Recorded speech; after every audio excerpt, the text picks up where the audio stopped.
Assalamualaikum warahmatullahi wabarakatuh. Perkenalkan, nama saya Irfan Nur Rahman dengan NIM 052171471 dari Prodi Sistem Informasi.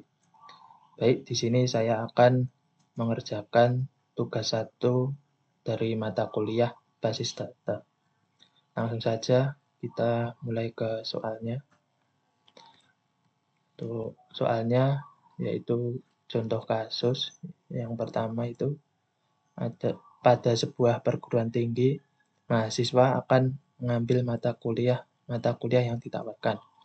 Setiap mahasiswa dapat mengambil minimal satu mata kuliah, namun dapat mengambil beberapa mata kuliah dalam satu semester.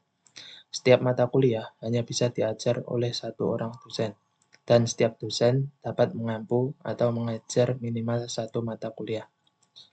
Nah, dari kasus tersebut, buatlah entity relationship diagram atau ERD dengan tahapan langkah yang sesuai panduan. Langsung saja kita mulai kerjakan, yaitu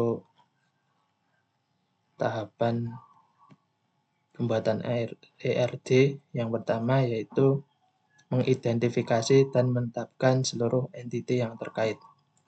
Untuk melakukan identifikasi seluruh entity, kita harus memahami setiap kalimat dari kasus sampai menemukan entitas. Dari contoh kasus tadi, itu kan tadi ada mahasiswa mengambil mata kuliah. Kemudian ada juga dosen.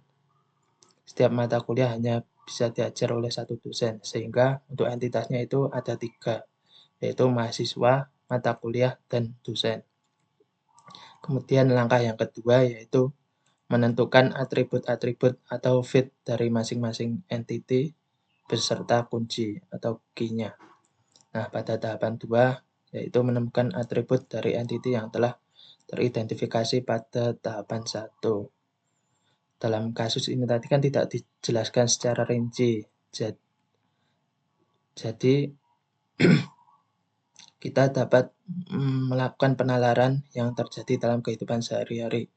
Misalnya dalam kasus tadi ditentukan atribut sebagai berikut. Yaitu yang pertama itu mahasiswa memiliki atribut name atau nomor induk mahasiswa. Kemudian nama mahasiswa. Yang kedua, mata kuliah. Untuk mata kuliah memiliki atribut kode mata kuliah dan nama mata kuliah. Kemudian yang terakhir, dosen. Dosen memiliki atribut NID atau nomor induk dosen dan nama dosen. Kemudian yang tahapan yang ketiga yaitu setelah kita mendapatkan entity dan atribut, tahapan ketiga yaitu melakukan identifikasi relasi yang memungkinkan beserta kunci tamu atau foreign key. Dalam menentukan relasi dapat dibuat matriks relasi antar entitas. Untuk matriks relasinya dari contoh kasus tadi yaitu dari ada mahasiswa, mata kuliah, dan dosen. Untuk membaca matriks relasi ini yang ada di tabel ini, itu bisa dari kiri ke kanan. Sebagai contoh untuk mahasiswa dengan mata kuliah, yaitu relasinya meregistrasi. Kemudian untuk mata kuliah dengan mahasiswa itu diregistrasi. Untuk mata kuliah dengan dosen itu diajarkan, dan dosen dengan mata kuliah yaitu mengajar. Kemudian langkah yang keempat yaitu menambah relasi sesuai dengan hasil identifikasi relasi. Untuk penambahan relasi dapat kita lihat tabel relasi tadi. Kemudian penambahan derajat kardinalitas. Dalam penambahan derajat kardinalitas kita harus memahami kasus antar entity. Apakah antar entity tersebut satu ke banyak, atau banyak ke banyak. Untuk mendeteksi derajat kardinalitas, kita perhatikan ringkasan dari kasus tersebut. Untuk banyak mahasiswa meregistrasi banyak mata kuliah. Kemudian banyak dosen mengajar minimal satu mata kuliah. Sehingga dari ringkasan tersebut berbentuk derajat kardinalitas, yaitu yang pertama mahasiswa dengan mata kuliah adalah MN, banyak ke banyak. Kemudian dosen dengan mata kuliah adalah 1M, satu ke banyak. Hasil dari penambahan derajat kardinalitas menghasilkan ERD yang saling terhubung dan tergambar lebih lengkap.